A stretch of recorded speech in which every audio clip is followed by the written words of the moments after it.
আমাদের এই দেশটাও দখল করেছিল। স্পেনের ইতিহাস হলো, সেখানেও হজরতে তারিক ইবনে জিয়াদ যখন কালিমার পতাকা উড্ডীন করেছেন, তারপরে 800 বৎসর সেই জায়গায় মুসলমান শাসন করেছে।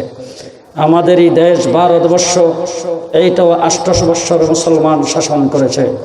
800 বৎসর শাসন করার পরে স্পেন ও ইংরেজ দখল করেছে, স্পেনও দখল করেছে, আমাদের এই ভারতবর্ষ দখল করেছে। কিন্তু ইতিহাস আপনারা তালাশ করে দেখবেন, স্পেন ইংরেজ দখল করার পরে স্পেনের জমিন থেকে ইসলাম, মুসলমান, কোরআন এবং হাদিস, ইসলামের এবং মুসলমানদের যত প্রকারের ইতিহাস গ্রন্থ ছিল, এমনকি মুসলমানদের কোনো একটা কাগজের টুকরোও সেখানে পাওয়া যেত না, সমূলে সবগুলোকে সেখান থেকে বিদায় করে দিয়েছেন। স্পেনের জমিনে কোথাও আজান হয় না, স্পেনে একটা মসজিদও রাখা হয় নাই। সব কিছুকে সেখান থেকে বিদায় করে দিয়ে ইসলাম আর মুসলমানকে বিদায় করে দিতে সক্ষম হয়েছে সেই ইংরেজেরা। আর একই ইংরেজ তখনই আমাদের দেশ দখল করেছেন। কিন্তু ইতিহাস সাক্ষ্য দিয়েছে, স্পেনের জমিন থেকে ইসলাম আর মুসলমান আর কোরআনকে সমূলে বিদায় করে দিয়েছেন। সেই স্পেন দখল করে তারা বিদায় করতে পেরেছেন। আমাদের এই ভারতবর্ষ থেকে দিনের জন্য সমূলে ইসলাম আর কোরআনকে বিদায় করতে পারে নাই। স্পেনে বিদায় করতে পেরেছে, আমাদের এই দেশে পারল না কেন? তার কারণটা কি? ডিফারেন্সটা কোথায়? পার্থক্যটা কোথায়? একই ক্ষমতাধর, একই শক্তিশালী, একই অস্ত্রওয়ালা, একই গ্রুপ, একই ডিপার্টমেন্ট যারা স্পেন থেকে ইসলামকে বিদায় করেছেন, আমাদের দেশ থেকে পারে নাই। তার কারণ হলো ওই দেশে স্পেনে বুক টান করে দাঁড়াইবার মতো কেউ নাই, ইংরেজের মোকাবেলা করে স্লোগান দেওয়ার মতো কেউ ছিল না। সেই জায়গার মধ্যে সকলেই বুঝদিন, তাদেরকে বলা হয়েছে তোমরা মোল্লাদ্দুর মসজিদ পর্যন্ত, তোমাদের মসজিদ ইবাদতখানা, সেখানে প্রবেশ করে তোমরা আশ্রয় গ্রহণ করো, তোমাদেরকে কিছুই করা হবে না, নিরাপত্তা দেওয়া হবে, যেখানে যাইতে চাও সেখানে পৌঁছাইয়া দেওয়া হবে। মুসলমান হাত পাও গুঠায় স্লোগান দেওয়ার কেউ নাই, বুক টান করে দাঁড়াইবার কেউ নাই, প্রতিবাদ করার কেউ নাই। হাত পাও গুঠায় মসজিদের ভিতরে প্রবেশ করে আশ্রয় গ্রহণ করেছেন বাঁচার জন্যে। বুঝদিন হিসাবে আমার বাইরে ইতিহাস তালাশ করে দেখেন, এপ্রিল মাসের 1 তারিখ ছিল সেই দিনটা। মুসলমানদের মসজিদের ভিতরে বাহিরে পেট্রোল দিয়ে, আগুন দিয়ে সমস্ত মুসলমানকে জ্বালায়া শেষ করে দিয়েছেন। মুসলমানদের লাইব্রেরিগুলো, মুসলমানদের হাদিস, ফিকহ, মুসলমানদের তাফসীর, মুসলমানদের কোরআন, এইগুলিকে ধ্বংস করার জন্য আলাদা মন্ত্রণালয় কায়েম করেছেন। সেই মন্ত্রণালয়ের মাধ্যমে 55 বছরে মুসলমানদের যাবতীয় সবকিছুকে সেখান থেকে ধূলিসাৎ করে দেওয়া হয়েছে, সবকিছুকে শেষ করে দেওয়া হয়েছে।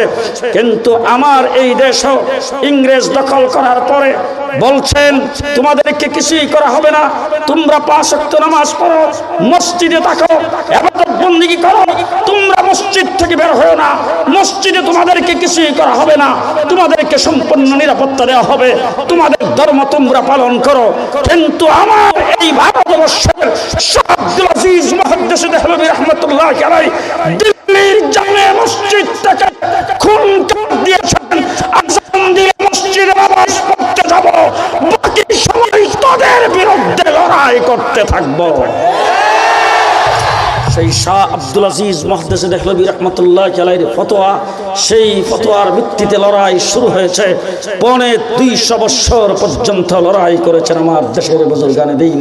ও আমার ভাইরা, একদিক থেকে হযরতে হাজী আমদাদুল্লাহ মুহাজির মক্কি রাহমাতুল্লাহ আলাইহি দেওবন্দ দারুল উলুম মাদ্রাসা প্রতিষ্ঠার চিন্তাধারাকারী একজন, সেই হাজী আমদাদুল্লাহ মুহাজির মক্কি হকপন্থী উলামায়ে কেরামের পীর, দেওবন্দীদের পীর, সমস্ত হকপন্থী উলামায়ে কেরামের গুরার পীর হলেন হযরত হাজী আমদাদুল্লাহ মুহাজির মক্কি রাহমাতুল্লাহ আলাইহি। সাইয়্যিদুত তাইফা শামিলির যুদ্ধের সময় তিনি ছিলেন প্রেসিডেন্ট। আর পৃথিবী বিখ্যাত মুফতি, ফকিহ, পৃথিবী বিখ্যাত মুহাদ্দিস হযরত রশিদ আহমদ গঙ্গোহী রাহমাতুল্লাহ আলাইহি শামিলি যুদ্ধের সময় ছিলেন প্রধান বিচারপতি। দেওবন্দ দারুল উলুম মাদ্রাসা যিনি প্রতিষ্ঠা করেছেন কাসেম নানতুবী রাহমাতুল্লাহ আলাইহি শামিলির যুদ্ধে ছিলেন প্রধান সেনাপতি। তারা একদিক থেকে মাদ্রাসা প্রতিষ্ঠা করেছেন, একদিক থেকে ইলমে দ্বীনকে জারি রেখেছেন, একদিক থেকে 5 জায়গার নামাজের ব্যবস্থা করে সমাজের মানুষকে নামাজ শিক্ষা দিয়ে নামাজ পড়াচ্ছেন,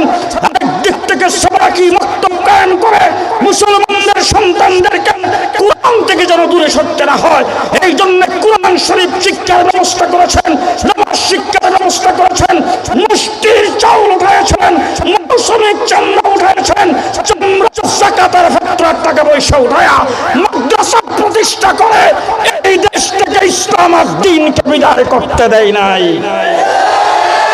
আজকে যারা স্বাধীনতার পক্ষ শক্তি বলে মাথায় পট্টি বেঁধে তসবিহ সরা হাতে নিয়ে লা ইলাহা ইল্লাল্লাহ নৌকার মালিক তুই আল্লাহ বলে স্লোগান দিয়ে ক্ষমতায় বসো, আজকে যারা বিসমিল্লাহর দোহাই দিয়ে জিন্দাবাদের স্লোগান দিয়ে ইসলামী মূল্যবোধের কথা বলে লা ইলাহা ইল্লাল্লাহ দানের শীষে বিসমিল্লাহ বলে যারা ক্ষমতায় বসো, জেনে রাখো এই দেশের উলামায়ে কেরাম যদি যুদ্ধ জিহাদ না করতেন, মালটার জেলখানার ভিতরে যদি না থাকতেন, তোমাদের ক্ষমতায় যাওয়ার নসিব হতো না, তারা এই দেশের ক্ষমতায় থাকতো।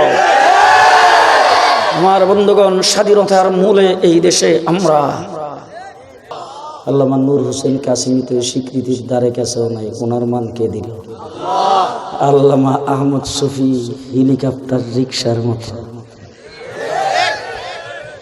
ওনারটা দিল কেটা? হাফিজ জি হুজুরেরটা কে দিছে?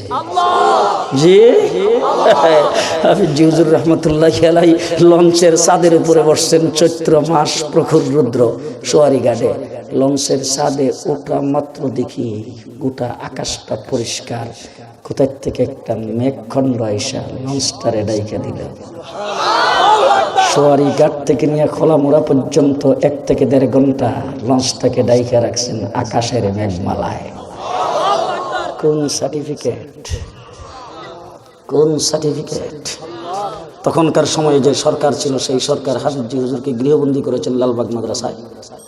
প্রেস ক্লাবে হাফিজ জি হুজুর যাইয়া সাংবাদিকদের সামনে বক্তব্য রাখবেন, সরকার পক্ষ থেকে পুলিশ পাঠাইয়া জানিয়ে দেওয়া হয়েছে হুজুর গৃহবন্দী, হুজুর যাইতে পারবে না। জোহরের নামাজ পড়ে হুজুর রুমে একটু শুয়ে আছেন, খাদেম যায় হুজুর আপনি গৃহবন্দী হয়ে গেছেন, আর দরজার থেকে নিয়ে একবারে গেট পর্যন্ত খালি পুলিশ আর পুলিশ, আপনাকে প্রেস ক্লাব যাইতে দেওয়া হবে না, আপনি ঘুমান। হাফিজ হুজুর ওইটা বৈশা খাদেমকে ডাক দেখে হুজুর পানি ল, ঘুমে ধরছে।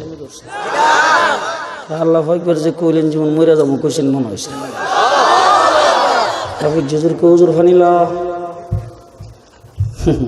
কথা আর একটা মনে হয়েছে।